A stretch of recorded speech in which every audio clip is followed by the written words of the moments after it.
దిశంతు మేదేవ సదా త్వదీయాః దయాతరంగానుచరాః కటాక్షాః శ్రోత్రేషు పుంసామమృతం క్షరంతీం సరస్వతీం సంశ్రిత కామధేనుం. మేదిని ముఖమండలంపై ఎన్ని దేశాలు వెలసినా ఎప్పటికప్పుడు తన ప్రత్యేకతను చాటుకుంటున్న ఆర్షభూమి, పవిత్ర భూమి ఈ భారతావని. సనాతన భారతీయ సంస్కృతిని ప్రచారం చేయాలనేటువంటి గురుతర బాధ్యతతో ముందుకు వెళుతున్నటువంటి ఫౌండేషన్ ధ్రువం ఫౌండేషన్. ఆ ధ్రువం ఫౌండేషన్ వారి యొక్క ఆధ్వర్యంలో జరుగుతున్నటువంటి ఆచార్య జీవీఎస్ సాహితీ పురస్కారం, అదేవిధంగా అమ్మగారి పేరు మీద అలాగే గురువుగారి పేరు మీద నెలకొల్పబడినటువంటి సుశీలా సుబ్రహ్మణ్యం సారస్వత పురస్కారం, ఈ రెండు పురస్కారాల ప్రధానోత్సవ సభకు ఆధ్యక్షం వహిస్తున్నటువంటి శ్రీ వెంకట్ చెంగవల్లి గారికి, అదేవిధంగా సాహిత్యం పరిపాలన అనే రెండింటినీ ముందుకు సాగించి విజయ పథంలో ముందుకు వెళుతున్నటువంటి మాన్యులు కేవి రమణాచారి గారికి, నా వైయక్తిక ఔద్యోగిక సారస్వత అభ్యున్నతిని కాంక్షించేటువంటి వారు, అలాగే ఇవాళ ఆచార్య జీవీఎస్ సాహితీ పురస్కారాన్ని అందుకున్నటువంటి మాన్యులు, ఎవరి పాద పద్మాల మధ్య శిష్య భ్రమరాలమై విద్యా మధువుని గ్రోలామో వారు ఆచార్య బెతవోలు రామబ్రహ్మం గారు. మా గురువర్యులకు నమస్సులు తెలియచేసుకుంటూ ఉన్నాం. అలాగే సుశీలా సుబ్రహ్మణ్యం సారస్వత పురస్కారాన్ని అందుకున్నటువంటి విదుషీమణి ఆచార్య కాత్యాయిని విద్మహే గారికి, సభలో ఉన్నటువంటి పెద్దలు చెన్నయ్య గారికి, అదేవిధంగా లక్ష్మి గారికి, బుధపంకజ శ్రేణిగా కొలువు తీరినటువంటి పెద్దలు ఆచార్య నిత్యానందరావు గారు, అదేవిధంగా ఇంకా ఎందరో పెద్దలందరూ కూడాను ఉన్నారు. వారందరికీ కూడాను నమస్కారాలను తెలియచేసుకుంటూ, ఇలాంటి సమయంలో కాలిక స్పృహ, నాలిక స్పృహ తప్పనిసరిగా అవసరం కాబట్టి చర్విత చర్వణం పిష్టపేషణం కాకుండా సూక్ష్మంలో మోక్షం అన్నట్లుగా వాక్య నిర్మాణంలో మా గురువుగారు నేర్పినటువంటి అల్పాక్షరాలలో అనల్పార్థ రచన అనేటువంటి దాన్ని తీసుకొని వీలైనంత తక్కువ సమయంలో పెద్దలు నిర్దేశించినటువంటి వ్యవధిలో మాట్లాడేటువంటి ప్రయత్నం చేస్తాను. ధ్రువం ఫౌండేషన్ యొక్క లోగోని కనుక చూస్తే అందులో ఓ లోగుట్టు కనిపిస్తుంది మనకి. లోగో అంటే ఊరికే బొమ్మ ఉండేటువంటిది కాదు. అందులో ఒక తాత్విక అర్థము, పరమార్థము, అంతరార్థము దాగి ఉంటుంది. ఒక పెద్ద తరం నుంచి ఒక చెయ్యి అందిస్తూ ఉంటే తరువాతి తరం అందుకోవాలి అనేటువంటి రెండు చేతుల యొక్క కలయికను మనం చూడొచ్చు. అలాగే మయి జ్ఞానం సర్వం వర్తతే, మయి జ్ఞానం సర్వం విద్యతే అనేటువంటి అద్భుతమైనటువంటి ధ్యేయవాక్యం, సర్వం జ్ఞానం మయి విద్యతే అనేటువంటి ధ్యేయవాక్యం. ఇది తాత్విక సంబంధమైనటువంటి క్షేత్రానికే కాకుండా గురు శిష్య పరంపరకు కూడా చక్కగా అన్వయించేటువంటి సూక్తి. అటువంటి సూక్తిని ధ్యేయవాక్యంగా కలిగి భారతీయ సంస్కృతి, సంగీతం, సాహిత్యం, కళలు, యోగా ఇత్యాది అనేక విషయాలను ప్రచార ప్రసారోన్ముఖంగా నడిపిస్తూ ఉన్నటువంటి ఫౌండేషన్ ధ్రువం ఫౌండేషన్. సంగీత సౌమ్యంగా ప్రారంభమైనటువంటి ఈ సభ ప్రస్తుతం సాహిత్య సౌరభాలతోటి గుబాళిస్తుంది. ఈ సభా కార్యక్రమంలో కనుక మనం చూసినట్లయితే పుంభావ సరస్వతులైనటువంటి ఆచార్య బేతవోలు రామబ్రహ్మం గారికి ఆచార్య జీవీఎస్ సాహితీ పురస్కారాన్ని అందించడం ఎంతో అందరికీ కూడాను ఆ మోదం ఉంటుంది, అలాగే ఆమోదం కూడా ఉంటుంది. చాలా పురస్కారాలను అందుకునే సందర్భంలో ఆమోదం ఉండకపోయినా ధ్రువం ఫౌండేషన్ అందించేటువంటి ప్రతి పురస్కారంలో కూడాను నిష్ణాతులైనటువంటి సాహితీమూర్తులను సత్కరించుకునేటువంటి పద్ధతి ఉన్నది. ఆ గురు శిష్య పరంపరని ముందుకు తీసుకువెళ్తూ ఉన్నటువంటి మాన్యులు మా గురువుగారు ఆచార్య బేతవోలు రామబ్రహ్మం గారు. తొలితరం నుంచి ఈ తరం వరకు మాది వారి బోధన రంగంలో చివరి తరం. కేవీకే సంస్కృత కళాశాలలో గుంటూరులో చదువుకున్నటువంటి వాళ్ళు కూడా ఈరోజు భాగ్యనగరంలో ఎక్కడున్నా కూడాను గురువుగారి పురస్కార ప్రదానోత్సవ కార్యక్రమానికి వచ్చారంటే ఒక గురు శిష్య బంధం ఏ విధంగా ఉన్నది అనేటువంటి విషయం తెలుస్తుంది. వారి ఆచార్యతత్వం కానీ, అలాగే వ్యాకరణ విద్యా నైపుణ్యం కానీ, వ్యాఖ్యాన విద్యా కౌశలం కానీ, పద్య నిర్మాణ దక్షత కానీ అనుపమ సమన్వితాలైనటువంటి అంశాలు. ఆచార్యత్వం గురించి ఒక్క మాటలో చెప్పాలి అంటే ధృతస్వరూపాన్వేషణము అనేటువంటి పుస్తకాన్ని రాసినటువంటి వారు గురువుగారి యొక్క శిష్యులు అంబడిపూడి నాగభూషణం గారు. ఆ పుస్తకానికి ముందు మాట రాస్తూ వారు దాదాపు 36-37 సంవత్సరాల క్రితం అహంకారం పక్కన పెట్టి ఇతనికి పాఠం చెప్పడం ద్వారా నాకు జ్ఞాన లబ్ధి కలిగింది అని చెబుతున్నాను అనేటువంటి మాట. ఎంతటి ఉదాత్తమైనటువంటి విషయం. శిష్యాదిచ్చేత్ పరాజయం, పుత్రాదిచ్చేత్ పరాజయం అన్నటువంటి సనాతన సంస్కృతి కదా. ఆచార్య పూర్వరూపం అంతేవాస్యుత్తర రూపం విద్యాసంధి. తమ శిష్యులని తమ ఎంచుకున్నటువంటి రంగంలో నిష్ణాతులుగా తీర్చిదిద్ది వారిని ఆ వ్యాకరణ విద్యా రంగంలో ఒక సరస్వతీ స్వరూపాలుగా తీర్చిదిద్ది ముందుకు వెళ్ళినటువంటి గురువుగారు. మాకు హైదరాబాద్ కేంద్రీయ విశ్వవిద్యాలయంలో గురువుగారు వ్యాకరణం, ఛందస్సు ఈ విషయాలను బోధించారు. బోధనలోనూ, సాధనలోనూ, శోధనలోనూ వారిదైనటువంటి ముద్ర కనిపిస్తూ ఉంటుంది. రిటైర్ అయ్యేటువంటి రోజు ఉదయం 9-10 గంటల క్లాస్ ఉండేది. ఆ రోజు అప్రయత్నంగా మీరే చదువుకెళ్ళాలి, పాఠం చెప్పాలి, నేను ఎన్నాళ్ళని ఇలా చెప్తాను అని మీ మనస్సులు వికసిస్తాయి. ఆ విషయాన్ని మీరు ఎప్పుడూ కూడా మర్చిపోవద్దు అనేటువంటి ఆచార్య వతంసులు. అలాగే వారి యొక్క వ్యాఖ్యాన విద్యా కౌశలం. వ్యాఖ్యానతో విశేష ప్రతిపత్తి అని చెబుతుంది శాస్త్రం. కేవలం ప్రతిపదార్థ తాత్పర్యాలు రాయటం వ్యాఖ్యానం కాదు. పదచ్ఛేద పదార్థోక్తి విగ్రహో వాక్యయోజన ఆక్షేపస్య సమాధానంతో వ్యాఖ్యానం పంచలక్షణం అంటున్న ఆ వ్యాఖ్యాన నిర్వచనానికి చక్కటి లక్ష్యప్రాయంగా ఉండేటువంటి వ్యాఖ్యానాలు వారివి. అటు సంస్కృత రూపక వాంగ్మయానికి అందించినటువంటి వ్యాఖ్యానాలైనా, ఇటు తెలుగు కావ్యాలకు అందించినటువంటి వ్యాఖ్యానాలైనా కూడాను ఎలా కనిపిస్తూ ఉంటాయంటే నాకు దేహళీ దత్త దీప న్యాయంలాగా గడప మీద పెట్టిన దీపపు వెలుగు ఇంటి బయటకి ఇంటి లోపలికి ఎలా ప్రసరిస్తుందో వారి వ్యాఖ్యాన విద్యా దీపం కూడా అటు సంస్కృత భాషకు ఇటు తెలుగు భాషకు రెండింటికి అన్వయించేటువంటి పద్ధతి.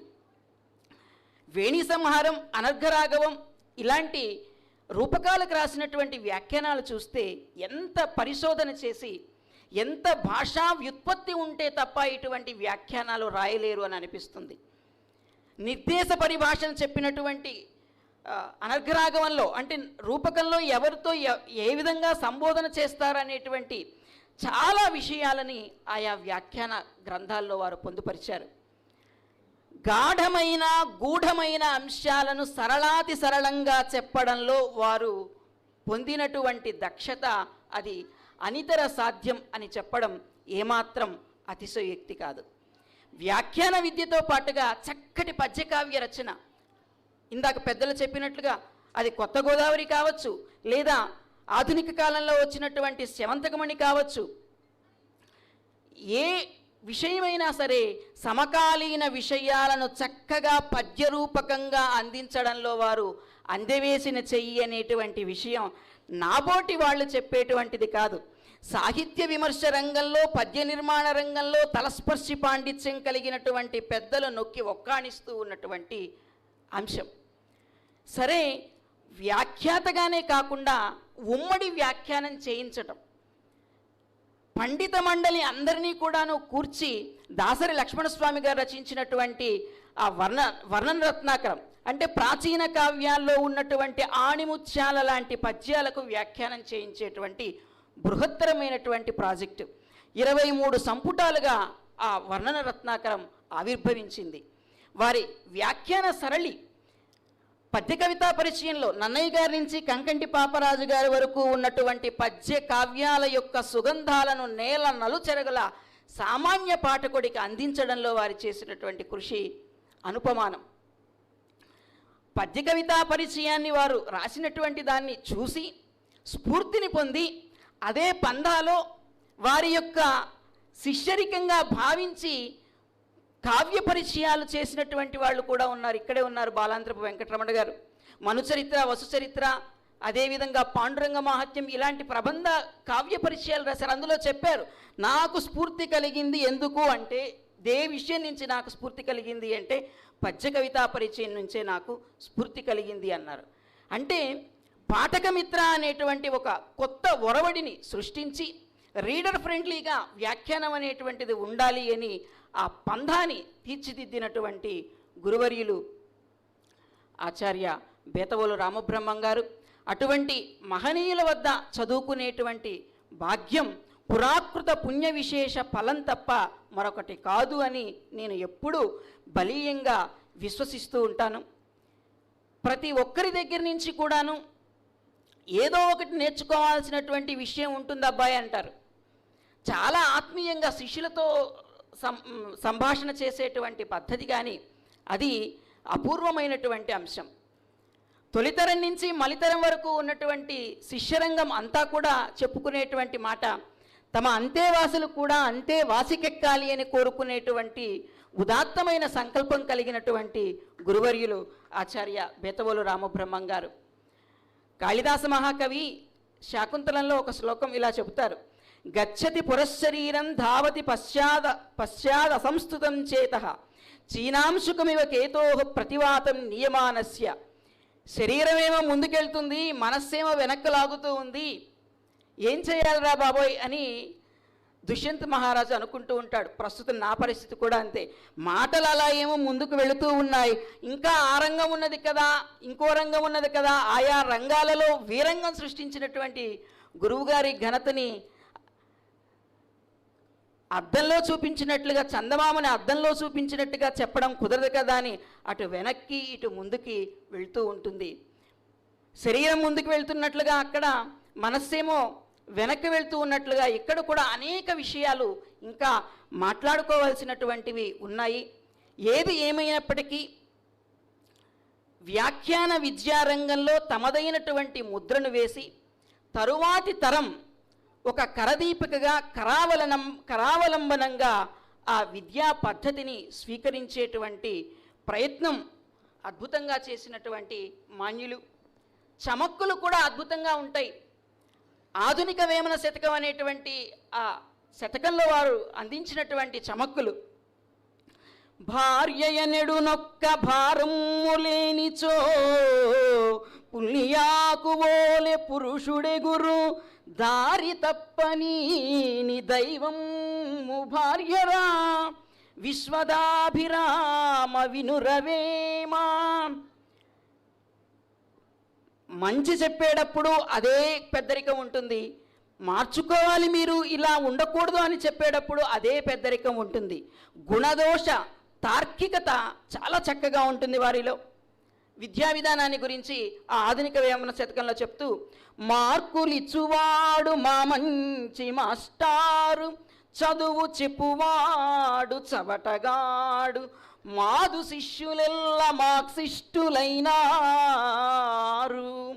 ఇంకా అందులో ఉన్నటువంటి శతక పద్యాల్లో చమక్కులు ఇంకా చాలా బాగుంటాయి. వాచవిగా చెప్పాల్సినటువంటి బాధ్యత ఉంది కాబట్టి వాచవిపూర్వకంగా ఒకటి రెండు అంశాలను నేను చెప్పాను. నిన్ననే అధికారికంగా వైఎస్ఆర్ జీవిత సాఫల్య పురస్కారాన్ని కూడాను వారికి ప్రకటించబడింది. ఆంధ్రప్రదేశ్ ప్రభుత్వం అందిస్తున్నటువంటి పురస్కారం అది. కొంతమందికి పురస్కారాలు రావటంతో ఆ పురస్కారాల యొక్క విలువ పెరుగుతుంది. తమని తాము గౌరవించుకుంటాయి పురస్కారాలు అనడానికి లక్ష్యప్రాయులు ఆచార్య బేతవోలు రామబ్రహ్మం గారు, అదేవిధంగా ఆచార్య కాత్యాయని విద్మయ్య గారు. సంప్రదాయ సాహిత్యాన్ని నవీన దృక్పథంతో పరిశీలించాలి. మా గురువుగారు పాఠం చెప్పేటప్పుడు చెప్తారు, ట్రెడిషన్ అంటేనే కాలానుగుణంగా అడిషన్ చేసుకునేదే ట్రెడిషన్. మనం ఏ కాలమాన పరిస్థితుల్లో జీవిస్తున్నామో ఆ కాలమాన పరిస్థితులకు తగిన విధంగా సాహిత్య సృజన జరగాలి. ప్రాచీన సాహిత్యాన్ని విమర్శించేటప్పుడు ప్రాచీన సాహిత్య కాలమాన పరిస్థితుల్ని మనం దృష్టిలో పెట్టుకొని విమర్శ చేయాలి. ఈనాటి వస్తున్నటువంటి సృజన సాహిత్యం ఈనాటి అంశాలను మనం దృష్టిలో పెట్టుకొని విమర్శ చేయాలి. ఆ విషయం చక్కగా లక్ష్యప్రాయంగా ఆచార్య కాత్యాయని విద్మహే గారిలో మనం చూడొచ్చు. అభ్యుదయ సాహిత్యం అంటే మనిషి అభ్యుదయాన్ని కాంక్షించేటువంటిది అని, ప్రజాస్వామికం అంటే ఇతరుల యొక్క అభిప్రాయాలను గౌరవించడమే. మానవత అంటున్న మనిషి మానవతని మర్చిపోతున్నటువంటి తరుణంలో అభ్యుదయ సాహిత్య సృజన జరగాలి అని, ప్రాచీన సాహిత్యాన్ని అలంకార శాస్త్ర దృక్పథంతోనే కాకుండా మరో చూపుతో అంటే సామాజిక దృక్పథంతో కూడా చూడాలి అని ఆ విధమైనటువంటి దృక్కోణంతో పరిశీలించినటువంటి వారు. ఈ ఇరువురు కూడాను ఇవాళ పురస్కార గ్రహీతలు కావటం, ఆయా పురస్కారాలకి మరింత గౌరవం అనేటువంటిది కలిగింది అని నేను సుస్పష్టంగా మీ ముందు తెలియచేస్తున్నాను. ప్రాయం చిన్నదైనా అభిప్రాయం బాగుంటే చాలు కదా అని భావించి ఈనాటి ఆత్మీయ అతిథుల్లో నన్ను చేర్చినటువంటి ధ్రువం ఫౌండేషన్ వారికి హృదయపూర్వకంగా ధన్యవాదాలను తెలియచేసుకుంటూ, శ్రీ శారదాదేవి చరణమంజీర మంజు సింజీతాలకు మనోజ్ఞ నిలయంగా బాసిల్లే ఈ భాగ్యనగరంలో సాష్టాంగ నమస్కారం చేయదగిన సరస్వతి పుత్రులు సైతం సభాయే నమః అంటున్న ఈ సభాపీఠంలో ఈ పూట నా నోట ఈ మాట పలికించే అవకాశం కల్పించినందుకు సహృదయతో విన్నటువంటి మీ శ్రవణ సంస్కృతికి వందన నందన చందన మందార మకరంద సాహితీ మంజూషలను తెలియచేసుకుంటున్నాను. స్వస్తి. అయ్యా లక్ష్మణ్ గారు, థ్యాంక్ యూ సో మచ్. మీ పేరు గంగిశెట్టే గంగలాగా అట్లా పోతూనే ఉంది ప్రవాహం. అసలు గంగ కూడా ఆగిపోతుందేమో కానీ మీరు అసలు ఫెంటాస్టిక్. నేను చెప్పా కదా మీరు ఎప్పుడూ వినాలని. ఒకరోజు పూర్తిగా రామబ్రహ్మం గారి నుంచి చెప్పండి ఒకసారి, చాలా బాగుంటుంది. ఇంకా ఎంతో ఉన్నాయి. పర్టికులర్గా మీరు అవేవో చెప్పారు కదా, చమక్కులు భార్య మీద చెప్పారు, ఇంకొంచెం ఎక్కువ చెప్పాలి అవన్నీ.